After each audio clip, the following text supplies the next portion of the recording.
Над 170 мотоциклисти се казнети на подрачјето на Куманово од почетокот на годинава, информираше денеска портпаролката на секторот за внатрешни работи Ивана Младеновска.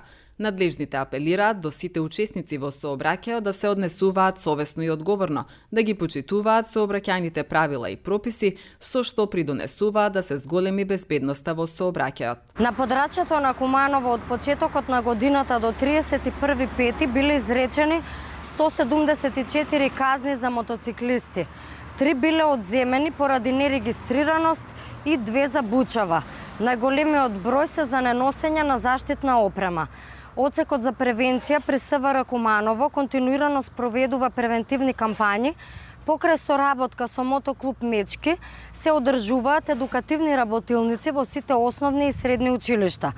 Исто така, во непосредна комуникација со мотоциклистите, полициските службеници им укажуваат за важноста од носење на заштитна опрема и почитување на сообраќајните правила и прописи.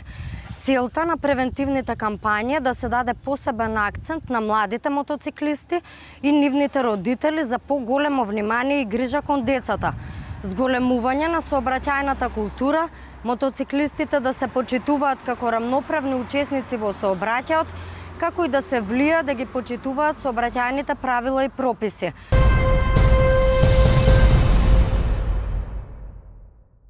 Секторот за внатрешни работи Куманово информира дека вчера во 15 часот и 30 минути 47 годишна жителка на село Билјановце Кумановско пријавила во полицијата дека од домот се оддалечила нејзина штитеничка на возраст од 17 години од Кочани, која што и претходно се оддалечувала и била враќана назад. Се преземаат мерки за пронаоѓање на лицето, соопштија денеска надлежните.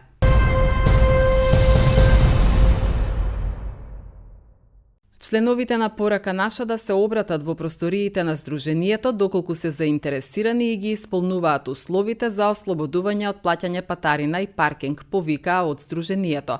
За да го остварат своето право, лицата треба да поседуваат членски книшки издадени од Сдруженијето, заедно со целата потребна документација утврдена со закон. За остварување на правото на повластено користење на паркинг услуги во 2025 година, сите заинтересирани мора да поднесат барање до јавното предпријатие Куманово паркинг. Конкретно, ние се фокусираме на правата на лица за интелектуална попреченост и поради тоа, да речеме, како во дел од инфоцентарот, ние обезбедуваме документи за ослободување на право на паркинг и за патарина за оние лица кои што ги исполнуваат условите. Тоа е многу важно.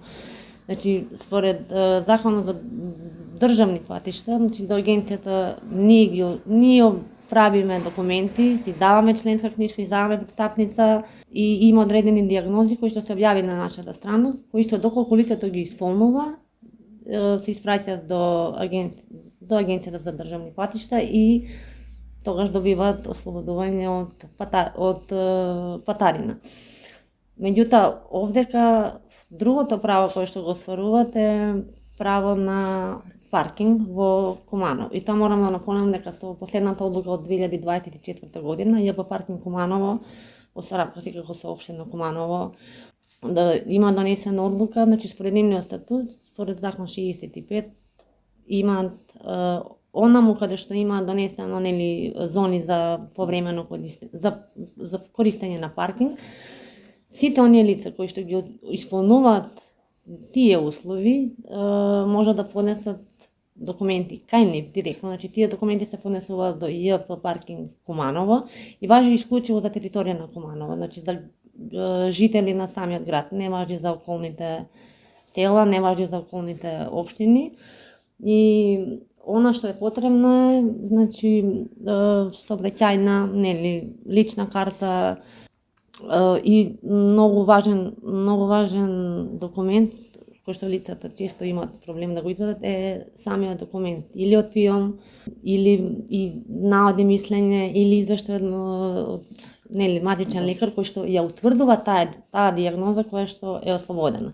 Чи ЈП паркинг потоа си викува комисија, директорот викува комисија еднаш на неколку месеци и утврдуваат дали ги исполнуваат тие услови. Доколку лицето ги исполнува тие услови, тогаш му се дозволува правото на бесплатен паркинг во Куманово, оному каде што се обележени. И сега колку што имаме најави е дека следната година ќе почнат и тие електронски нели ги внесуваат и водат евиденција, секако да нема злоупотреба, да не се користат паркинзите во таа смисла. Ние имаме отприлика над 400 членови, сигурно да, и то корисници, секој нив досега, не само корисниците на центарот, тие немаат, значи многу нив не ги стваруваат овие права, бидејќи претежно ја ослободуваат церебрална парализа, мултипла склероза, хемиплегија, параплегија, лица со оштетени над 90%, лица со телесно оштетување, ампутација на рака и на нозе, значи такви дијагнози кои што се наведени исто така на нашата страна и за жал мал број на дијагнози се ослободуваат и од патарина и од паркинг. И сега за сите други подетални информации во однос на паркинг во Куманово, исто така може да се обрадат и ги носат лично документите до самата јавна установа.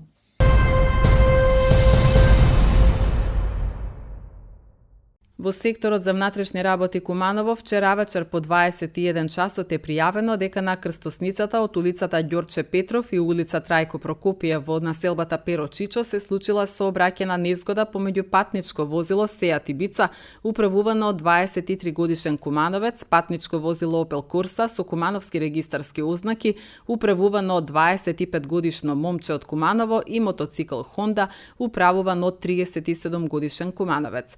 Според Министерството за внатрешни работи, во незгодата со тешки телесни повреди се здобил мотоциклистот, додека со телесни повреди се здобиле двајцата возачи на автомобилите, констатирани во болницата во Куманово. Извршен е увид од екипа на секторот за внатрешни работи Куманово, соопшти МВР.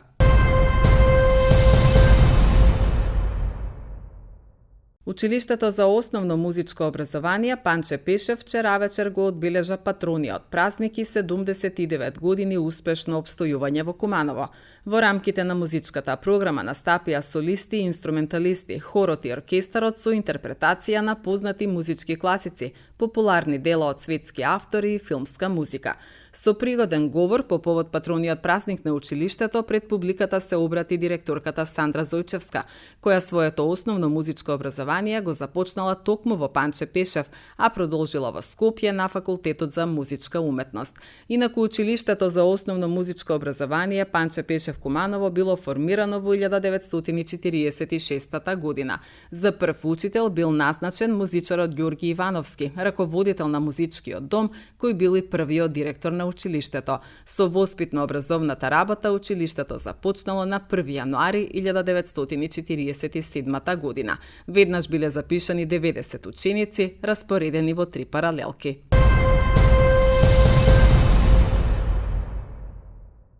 Националната установа Центар за култура Трајко Прокопиев од 2019 година со согласност на семејството на драмскиот писател Васил Илјовски започна да ја доделува наградата со неговото име за особен придонес во културата и актерската игра од областа на комедиографијата на меѓународниот фестивал Денови на комедија во Куманово. Годинава лауреат на меѓународниот театарски фестивал Денови на комедија, како што веќе објавивме неодамна, е актерката Весна Петрушевска. Признанието ќе биде врачено на свеченото отворање на фестивалот на 24 септември во големата сала на Центарот за култура. Да, одлуката падна едногласно од Советот на фестивалот, ја предложи Весна Петрушевска, навистина актерка со импозантна кариера, актерка која долго време играла комедии, актерка која ја врзуваат и спомени со Кумановскиот театар и навистина и ние сме задоволни и пресреќни што едно такво име е лауреат ова година на Денови на комедија Куманово. Наградата ќе ја доделиме на самото отварање на фестивалот, како и секоја година. Ова година тоа ќе биде на 24 септември. И се јавивме веднаш на актерката, таа навистина беше презадоволна, расположена, навистина совлада емоции и рече дека ова е прва награда и навистина и значи што е токму од фестивалот од Денови на комедија Куманово, што го носи името Васил Илјовски и навистина е пресреќна и презадоволна со самото тоа и ние и фестивалот. Оваа награда се доделува од 2019 установена на фестивалот Денови на комедија. До сега наградата има добиено господинот Ѓорѓи Андов, нашата актерка Љубица Гојковиќ, Шенка Колозова, Илија Струмениковски, Коле Ангеловски, Благој Чоревски, Стојна Костовска, Сашко Коцев и еве ова година Весна Петрушевска.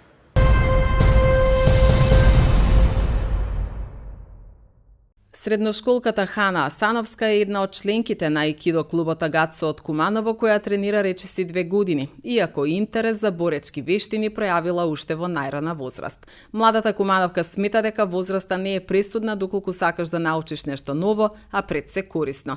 Аикидото го препорачува на сите граѓани, особено на девојчињата.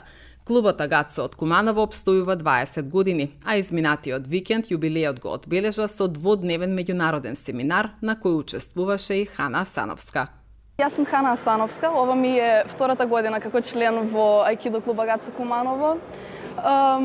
Почнав да тренирам доста доцна, да кажам.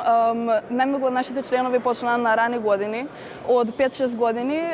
Меѓутоа, јас почекав малку и со почеток во средно училиште почнав да тренирам и аикидо. До сега имам само позитивни коментари и за нашите сенсеи Иван Скрчевски и Ненад Скрчевски, но и за општото искуство во Агацо. Градиме една позитивна атмосфера. Имаме за цел да ги мотивираме младите да тренираат аикидо. Всушност, интересот за боречките вештини кај мене се роди уште од млади нозе, бидејќи сум обкружена со мајстори во боречки вештини во мојот дом. Мојот татко вежба кунг-фу цел живот практично и тој ја вроди таа љубов во мене. Јас би рекла дека е доста важно за сите млади луѓе, посебно во денешново време, да имат барем мало познавање од некоја боречка вештина, бидејќи секој може да се најде во некоја непријатна ситуација на улица. Сите знаеме во какви времења живееме, посебно за младите девојки и жени е многу важно да знаеме да се одбраниме себе си.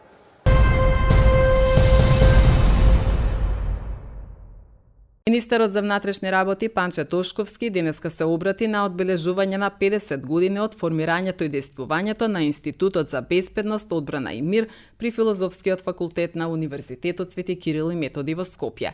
Веќе сме во процес за реактивација на Средното полициско училиште, кое е синоним за градење на професионални полициски кадри и треба да се случи следната година, и во таа насока дел од професионалниот кадар ќе биде токму од Институтот за безбедност, одбрана и мир, потенцираше министерот Тошковски.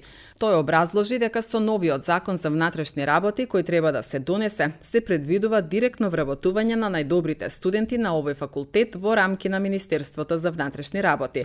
Со ваков пристап целта е да се мотивираат македонските студенти да ја гледаат својата иднина тука и максимално да придонесат со својата академска наобразба во правилно функционирање на безбедносните институции.